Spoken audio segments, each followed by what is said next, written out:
Në konferencën e fundit për këtë vit, Sali Berisha deklaroi se viti 2025 shënoi nivelin më të lartë të vjedhjeve dhe shkeljeve nga qeveria Rama në 35 vitet e fundit. Viti 2025 ishte një vit në të cilin qytetarë shqiptar u vodhen më shumë se kur në 35 vite, më shumë se kur në tërë ekzistencën e tyre. Këtë vit shpërthyer në të katëran ujërat e zeza të regjimit mafioz të Edi Ramës. Kryetari i Partisë Demokratike kritikoi veprimet e kryeministrit në lidhje me zëvendës kryeministren Belinda Balluku, duke e cilësuar si një provokacion të ulët ndaj qytetarëve që kanë paguar taksat e tyre.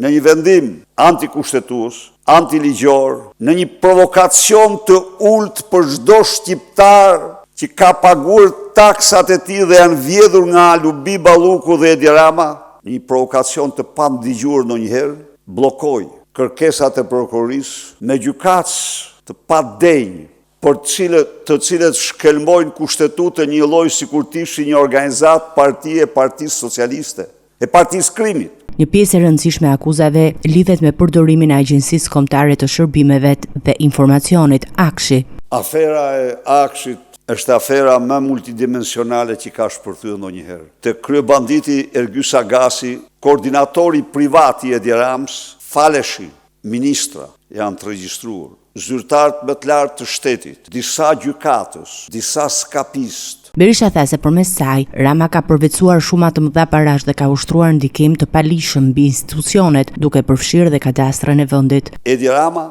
prej pothuaj një viti, ka bllokuar kadastrën nga çdo lloj kontrolli, e ndaluar, forbidden. Dhe për të bllokuar kadastrën nga çdo lloj kontrolli, Edi Rama ka përdorur jo vetëm urdhin ndaj atyre punojësve, por Edi Rama ka dërguar këshilltarët e tij bandit për të kërcënuar në mënyrë mafioze drejtues institucionesh që kanë për detyrë kontrollin në emër të shtetit shqiptar. Çka tregon se rumi i vërtet i kadastrës është Edi Rama me Ergjys Agasin dhe bandën e tij. Duke mbyllur konferencën për vitin 2025, Sali Berisha premtoi se Partia Demokratike do të angazhohet gjatë vitit të ri për rrëzimin e regjimit aktual, vendosjen e një qeverie teknike dhe organizimin e zgjedhjeve të reja. Rrëzimin e këtij regjimi, qeverinë teknike, zgjedhje të reja. Berisha bëri dhe një paralajmërim për kryeministrin Rama.